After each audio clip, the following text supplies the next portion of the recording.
Now we will discuss about dams. देखिए dams की अगर हम बात करें, जैसा कि हमने डिस्कस किया, these are the sources of the irrigation. पुराने टाइम में भी लोकल पीपल डैम्स बनाते थे, जैसे चेक डैम होते थे छोटे छोटे, ओके। लेकिन जैसे ब्रिटिश टाइम चला और उसके बाद का जो आज का भी टाइम है, आज के टाइम के अकॉर्डिंग भी क्या है कि लार्ज डैम्स का कंस्ट्रक्शन शुरू हो गया है, ठीक है। लार्ज डैम्स बनाने की वजह से क्या प्रॉब्लम्स अराइज कर रही हैं कि एक तो है, देखिए बहुत सारा एरिया वो कवर करते हैं, और जो डैम बनाने के लिए एरिया चाहिए उसकी वजह से क्या होगा, बायोडाइवर्सिटी का बहुत सारा लॉस होगा। लेकिन स्टिल लार्ज डैम्स बनाने के कुछ फायदे भी हैं, जैसे आप देखिए इरिगेशन, सिंचाई के लिए बेहतर रूप में, और आप बोल सकते हो पानी का एक भंडार मिल जाता है। एंड सेकेंड इसका बहुत इंपॉर्टेंट बेनिफिट, जनरेटिंग इलेक्ट्रिसिटी। हमने देखा होगा, आपने देखा होगा, लाइक जैसे क्या होता है, हाइड्रो इलेक्ट्रिक पावर प्रोजेक्ट्स चले होते हैं, है ना, कि पानी से बिजली बनाने के जो प्रोजेक्ट्स होते हैं, तो वो वाले प्रोजेक्ट्स चले होते हैं, तो वो डैम्स पे कंस्ट्रक्शन उनका अच्छे से हो सकता है, तो बिजली की सुविधा बहुत अच्छी हो सकती है, ओके। मीन्स फायदे भी हैं लेकिन साथ ही साथ नुकसान भी हैं। नाउ कैनाल सिस्टम, डैम्स में कैनाल जैसी बना दी जाती है, पतली पतली डैम से छोटे छोटे कैनाल्स, होलो स्पेसेस बनाए जाएंगे जहां से वाटर का ट्रांसपोर्ट होता है, ओके। ऐसा ही सिस्टम फॉर एग्जांपल यूज किया गया था, इंदिरा गांधी कैनाल राजस्थान में बनाई गई थी, ठीक है। इसके लिए क्या होता है, वाटर ट्रांसपोर्ट सिस्टम है, कैनाल्स हैं ये वाटर ट्रांसपोर्ट सिस्टम। इसी का एक लोकल एग्जाम्पल हम देख सकते हैं, जैसे हिमाचल प्रदेश में कुल का सिस्टम होता है, ठीक है। कुल्हें बोलते हैं, कुल बोल लो आप, KULH, ठीक है। तो कुलों का सिस्टम होता है हिमाचल प्रदेश में। क्या होता है, हिली एरिया है, तो पतली पतली आप कैनाल जैसी निकाल दी होती हैं, आप रोड के साथ भी आपको देखने के लिए मिल जाएंगी। जिस एरिया में खेत होते हैं बहुत ज़्यादा, वहाँ पर आपको साइड में ये देखने को मिल जाएंगी कैनाल जैसी होती हैं, जो वाटर का ट्रांसपोर्ट करती हैं उन खेतों तक। इरिगेशन में ये एक हेल्प करती है, ये जो कुलें हैं, ठीक है। ये हिमाचल प्रदेश में बहुत सारी मिल जाएंगी आपको। सो सिमिलरली क्या होता है, बोलते हैं कि हाउ एवर मिसमैनेजमेंट। अब देखो मिसमैनेजमेंट बहुत ज़्यादा है, हानियां क्या है, डैम तो बन गए लेकिन उनका डिस्ट्रीब्यूशन क्या है, अनइक्विटेबल डिस्ट्रीब्यूशन है। हर बंदा उस डैम का फायदा नहीं उठा सकता। वी ऑल नो कि हर एक जो व्यक्ति है वो डैम तक उसकी रीच नहीं है, ओके। सो दैट मीन्स अब जो लोगों के पास पानी ज्यादा पहुंच रहा है, तो देखिए हर एक चीज इंटरलिंक्ड है, वाटर से ही आपका एग्रीकल्चर लिंक है। जिन एरियाज में पानी ज्यादा है वो एरियाज कैसी क्रॉप्स उगाएंगे, वाटर इंटेंसिव क्रॉप्स, मीन जो ज्यादा पानी सोक करती हैं ऐसी क्रॉप्स उगाएंगे, जैसे कि शुगर केन हो गया, राइस हो गया, इस तरह की क्रॉप्स उगाई जाएंगी। लेकिन अब वो एरियाज जो उगाना चाहते हैं ये फसलें, लेकिन उनके पास ये डिस्ट्रीब्यूशन फैसिलिटी नहीं है, डैम्स का कोई फैसिलिटी नहीं है, तो वो उन चीजों से वंचित रह जाते हैं, ओके। सो अब इसीलिए जैसे ये डैम बने, आई टोल्ड यू कि इसके बहुत सारे डिसएडवांटेजेस हैं, है ना। हैबिटेट लॉस भी एक बहुत बड़ा डिसएडवांटेज है इसका, जहां पे लोग रहते हैं वहां से उनको डिस्प्लेस होना पड़ता है। सो प्रोटेस्ट किए गए, जैसे एक टिहरी डैम रिवर गंगा पे बनाया गया। सोचिए गंगा इतनी पवित्र नदी है, उस पर जब डैम बनाया जाएगा तो ऑब्वियस सी बात है बहुत ज्यादा प्रोटेस्ट हुआ होगा। अब इसी तरह से और भी जब बड़े बड़े डैम्स बनते हैं तो प्रोटेस्ट के रीजन क्या होते हैं, what are the reason behind the protest. So first reason is social reason हो सकते हैं, ओके, सम इकोनॉमिक रीजन हो सकते हैं, या एनवायरमेंटल रीजन हो सकते हैं इसके। सोशल रीजन में अगर हम बात करें, सोशल में क्या होता है, समाज में क्या हो रहा है, मीन्स लोगों को एक जगह से दूसरी जगह जाना पड़ता है बेवजह, उनको अपनी हैबिटेट को छोड़कर दूसरी जगह जाना पड़ता है। Habitat means place of living को छोड़कर, ओके। इकोनॉमिक प्रॉब्लम में क्या आ जाएगा, लाइक इतने बड़े बड़े जब डैम्स बनते हैं तो पब्लिक का जो पैसा है वो मिस यूज होता है, कि पब्लिक को उससे, सारी पब्लिक को इतना फायदा नहीं हुआ, लेकिन पैसा तो काफी लोगों का यूज हुआ, ठीक है। तो और फायदा किसको हुआ, बनाने वाले को, जिन्होंने उसका कंस्ट्रक्शन किया है, जो उसका लाभ उठा पा रहे हैं।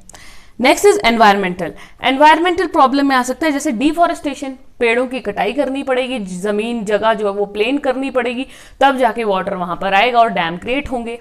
तो these are some problems we face while during the construction of dams. तो इसमें हमने स्टडी किया कि कुछ एडवांटेजेस भी हैं और डिसएडवांटेजेस भी हैं, okay. Now let's talk about water harvesting. देखिए वाटर हार्वेस्टिंग की अगर हम बात करें तो इसमें एक टॉपिक आता है water shade management. Water shade management का मतलब क्या होता है कि इस तरह के प्रोजेक्ट्स और इस तरह के रूल्स रेगुलेशंस, इस तरह के प्लान्स, प्रोग्रामिंग, ठीक है, प्रोजेक्ट्स, प्लान, प्रोग्रामिंग इस तरह से तैयार करना कि जिससे जो वाटर है उसका एक सस्टेनेबल यूज हो सके, ओके। सस्टेनेबल रूप में आप उस वाटर को यूज कर सको, इस तरह से प्लानिंग करना, प्रोग्रामिंग करना, ठीक है, चीजों को सोचना। तो इसके लिए वेरियस मेथड्स यूज किए जाते हैं। तो वाटर मैनेजमेंट, वाटरशेड मैनेजमेंट में यूजुअली क्या होता है, सॉइल और वाटर का कंजर्वेशन किया जाता है। ओके, अलग अलग तरीकों से प्लान बनाए जाएंगे, प्रोग्रामिंग किया जाएगा। तो इसका एम क्या होता है कि डेवलप करना प्राइमरी रिसोर्सेज को और सेकेंडरी रिसोर्सेज को भी। अब ये प्राइमरी रिसोर्सेज क्या होते हैं, प्राइमरी होते हैं जिनकी सबसे पहले ज्यादा जरूरत है, प्राइमरी मीन्स पहले, और सेकेंडरी जिनका बाद में यूजेज आएगा, और यू कैन से सेकेंडरी वो हैं जो कहीं ना कहीं प्राइमरी पर डिपेंडेंट हैं। ओके, प्राइमरी में आ जाएंगे जैसे लैंड एंड वाटर, ये बिल्कुल नेचुरल है, लैंड और वाटर, ठीक है। सेकेंडरी में आ जाएंगे प्लांट्स एंड एनिमल्स, ये नेचुरल तो ये भी, लेकिन आई टोल्ड यू कि सेकेंडरी हो सकते हैं जो प्राइमरी पर डिपेंडेंट हैं। तो आपको पता है प्लांट्स और एनिमल्स को क्या चाहिए, लैंड भी चाहिए, लैंड में रहेंगे वो, और वाटर भी चाहिए सर्वाइवल के लिए। तो इन प्राइमरी और सेकेंडरी रिसोर्सेज का जो यूजेज है, या इन दोनों के बीच में क्या होना चाहिए, एक इकोलॉजिकल बैलेंस का होना बहुत जरूरी है। ओके, क्या जरूरी है इन दोनों के बीच में, इकोलॉजिकल बैलेंस होना बहुत जरूरी है। नाउ अब एडवांटेजेस क्या होते हैं, ये जो वाटरशेड मैनेजमेंट है इसके फायदे क्या हैं कि इंक्रीज प्रोडक्शन, फर्स्ट फायदा तो यही है कि प्रोडक्शन जो है वो ज्यादा बढ़ता है, प्लस इनकम बढ़ती है ना। वाटर अच्छा होगा तो पैदावार अच्छी होगी, जो खेतों में फसलें उगाएंगे उनकी, और इनकम अच्छा होगा किनका, लेकिन वाटरशेड कम्युनिटी। इसमें क्या होता है, वाटरशेड मैनेजमेंट में एक पर्टिकुलर कम्युनिटी होती है जो ये सारे रूल्स को फॉलो करती है, जो कंजर्वेशन में हेल्प कर रही है। देखो सारे लोग कभी कंजर्वेशन में हेल्प नहीं करते, आप अपने आप को ही देख लो कि आप हेल्प करते हो, नहीं। तो उसी तरह से एक पर्टिकुलर कम्युनिटीज होती हैं जिनका काम ही होता है कि उन्होंने वाटर का मैनेजमेंट करना है।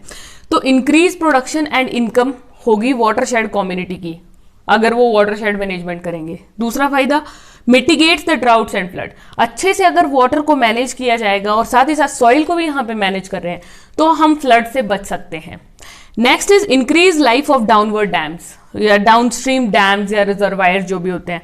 देखिए पानी का अगर अच्छे से यूज होगा तो पानी जो है ऊपर से जो लोअर डैम्स होते हैं लोअर एरियाज में वहां पे बहुत ज्यादा नहीं जाएगा पानी, तो एक बैलेंस बना रहेगा उस डैम में भी। ओवरफ्लो हो जाएगा तो क्या आती है, फिर बाढ़ आती है, तो वैसा नहीं होगा। तो अब जो वाटरशेड कम्युनिटी है यूजुअली इनका काम क्या होता है, इनके बारे में थोड़ा सा अगर जान लें। वाटरशेड कम्युनिटी जो होती है वो करती है वाटरशेड मैनेजमेंट। कैसे करती है, एक्चुअली इन्होंने वाटर कलेक्टिंग यूनिट्स बनाए होते हैं। वाटरशेड कम्युनिटी मतलब ये ज्यादा से ज्यादा कोशिश करते हैं कि जरा सा भी वाटर वेस्ट ना होने पाए, ज्यादा से ज्यादा वाटर को कंजर्व करके रखें। तो उसके लिए ये वाटर कलेक्टिंग यूनिट्स बनाते हैं, जैसे कि पिट्स का फॉर्मेशन कर देंगे, lakes, earthen dams, small level पे, ठीक है, छोटी लेक्स, छोटे डैम्स इस तरह से बना देंगे ताकि जो वाटर है वो वेस्ट ना हो। वाटर को कंजर्व करना बहुत जरूरी है। सो इन दिस वे ये क्या करते हैं, वाटर शेड कम्युनिटीज जो है वो काम करती हैं। अब देखिए जो वाटर हार्वेस्टिंग का कॉन्सेप्ट है, हम ऐसा नहीं बोल सकते that it is a modern era concept, ये बहुत एंशिएंट टाइम से चला आ रहा है, ठीक है। So it is a old age concept, India में ही ये बहुत टाइम से चलता आ रहा है। सो जैसे कि अगर हम बात करें, जैसे पुराने टाइम में इनको अलग अलग स्टेट्स में क्या बोलते थे, ये जो वाटर शेड मैनेजमेंट हमने पढ़ा, लाइक राजस्थान में जो वाटर हार्वेस्टिंग सिस्टम था उसको बोलते थे नदीज, ठीक है, मतलब नदियां, खादीन्स। महाराष्ट्र में तल बोलते थे, तालाब का शॉर्ट फॉर्म। हिमाचल प्रदेश में कुल आज भी बोलते हैं। तमिलनाडु में एरिस का मतलब होता है टैंक्स, ओके। इसी तरह से यूपी में जैसे आहार बोलते हैं, ठीक है। मीन्स अलग अलग चीजें हैं, बहुत स्टेट्स में अलग अलग नाम दिए गए। And in largely level terrains, या जो लार्ज लेवल की टेरेन्स होती हैं उसमें क्या किया जाता है कि लार्ज लेवल टेरेन्स मीन्स जो लार्ज लेवल के वाटर हार्वेस्टिंग सिस्टम है ना, ठीक है। टेरेन्स का होते हैं लार्ज लेवल के वाटर हार्वेस्टिंग सिस्टम जो है वो बेसिकली क्रीसेंट शेप्ड एम्बैंकमेंट्स होते हैं। क्रीसेंट मतलब कुछ इस तरह से अर्ध चंद्रमा की तरह, ठीक है। क्रीसेंट से शेप्ड एम्बैंकमेंट्स बनाई जाती हैं, एम्बैंकमेंट्स, ठीक है। एम्बैंकमेंट्स और इनको बोलते हैं check dams. I told you कि छोटे छोटे जो डैम है ना उनको हम बोलेंगे चेक डैम। इनको बनाया जाता है वाटर हार्वेस्टिंग के पर्पस के लिए। अब ये जो वाटर हार्वेस्टिंग सिस्टम होते हैं ये हाईली लोकलाइज्ड होते हैं। आपको पता है ना बहुत ज्यादा लोकलाइज्ड है। अगर आप कहीं से कुल जा रही है, सपोज कीजिए जैसे हमने हिमाचल प्रदेश की ही बात की, तो कहीं से कुल जा रही है तो वो उस पर्टिकुलर एरिया को ही सप्लाई करेगी जहां पे वो 10-12 खेतों को सराउंड कर रही है, तो वो वहीं पे सप्लाई करेगी। या तो हमें उस कुल की सप्लाई और जगह देनी पड़ेगी, ठीक है। मीन्स बहुत हाई लेवल तक सप्लाई नहीं है इसकी, समझ रहे हो ना, लोकल, हाईली लोकलाइज नहीं है वाटर हार्वेस्टिंग सिस्टम। कहीं पे पॉन्ड बन गया है, so pond is also water harvesting system. अब पॉन्ड से आप कहीं और वाटर सप्लाई नहीं कर सकते हैं, तो क्रीसेंट शेप्ड एम्बैकमेंट्स बन जाएंगी, ठीक है, चेक डैम्स इनको नाम दिया जाता है। तो अब जैसे ये चेक डैम आप बना दो खाली खाली, अब जैसे ही मानसून का सीजन आएगा ये भर जाएंगे। अगर ये बड़े बड़े स्ट्रक्चर्स होंगे ना, ठीक है, लार्ज साइज के होंगे, तो ये 1 साल तक फिर पानी से भरे रहते हैं। लेकिन अगर ये स्मॉल चेक डैम बनाएंगे, स्मॉल स्ट्रक्चर होंगे, तो ये 6 मंथ्स तक पानी से भरे रहते हैं, ठीक है। फिर ये कुछ टाइम के बाद क्या हो जाते हैं, ड्राई हो जाते हैं। अब इनका पर्पस क्या होता है, क्या जरूरत है इन चेक डैम्स वगैरह को बनाने की, ताकि recharge the ground water beneath, और ज्यादा नीचे जो सॉइल होती है उसकी लेयर्स एब्जॉर्ब करे इस पानी को। सॉइल में मॉइस्चर होना चाहिए ताकि सॉइल ड्राई अप ना हो। तो कहने का मतलब ये चीजें क्यों बनाई जा रही हैं, देखिए जब इतने टाइम के लिए एक ही जगह पर पानी स्टे करेगा तो उस जगह की जो सॉइल है वो बहुत उपजाऊ मिट्टी होगी, क्योंकि उसमें बेहतरीन रूप से पानी है, मॉइस्चर कंटेंट बहुत ज्यादा है, ठीक है। अति भी नहीं होनी चाहिए, लेकिन एक रिक्वायर्ड लेवल होना चाहिए, रिक्वायर्ड हाई लेवल, ओके। सो इसलिए रिचार्ज किया जाता है ग्राउंड वाटर को नीचे के लेवल तक। And what are the advantages of this, that no evaporation. अब पानी अगर ग्राउंड से नीचे चला गया तो वहां तक धूप नहीं पहुंचेगी, and we all know evaporation कब होती है, जब हीट पहुंचेगी।